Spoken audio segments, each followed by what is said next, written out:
It's story time. On the count of 3, let's say the story bag poem and see what's inside.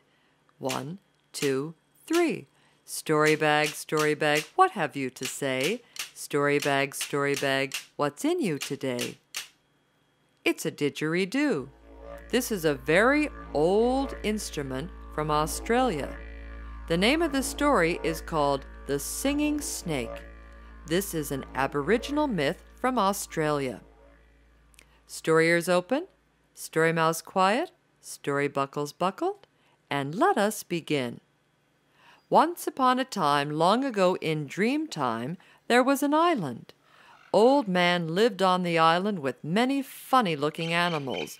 There were kangaroo, kookaburra, dingo, platypi, snakes, lizards, and birds of all sorts, and they were noisy.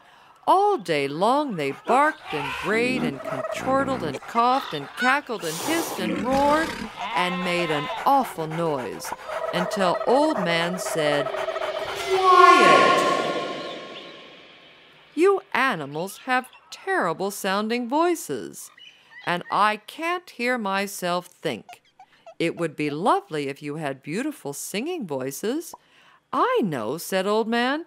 "Let's have a singing contest. Everyone can learn how to sing, and then whoever has the most beautiful singing voice will win the contest, and I will make a musical instrument that looks just like the winner." The animals were excited about having a contest. Everyone hurried home to practice singing.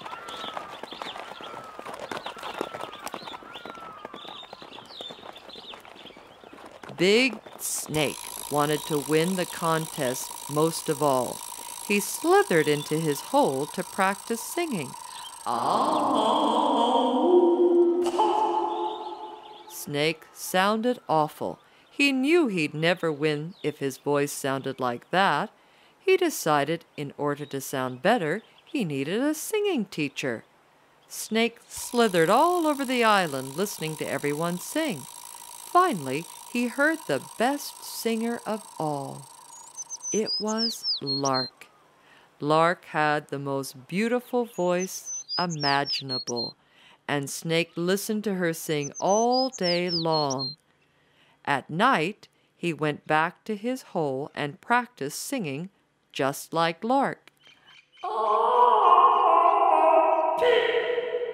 He sounded just as bad as before. He went back for another singing lesson, and then another and another, until the morning of the contest.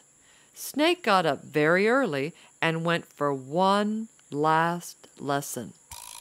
Because it was sunrise, Lark flew out of her tree and started pecking on the ground for bugs and worms. She was pecking right in front of Snake. "Wow," thought Snake. "I didn't know Lark was so small.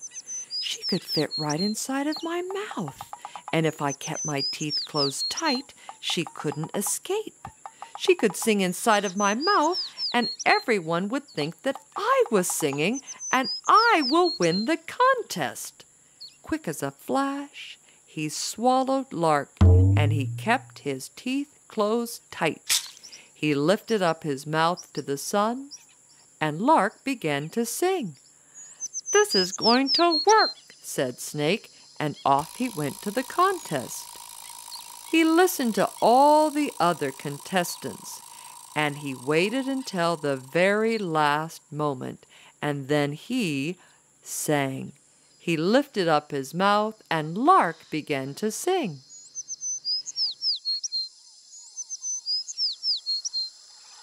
Everyone cheered, and Old Man said, "Snake, you are the winner. Now I will go and make your musical instrument that looks just like you." Off went Old Man, and the animals called for an encore. Snake lifted up his mouth to the sun, but Lark did not sing.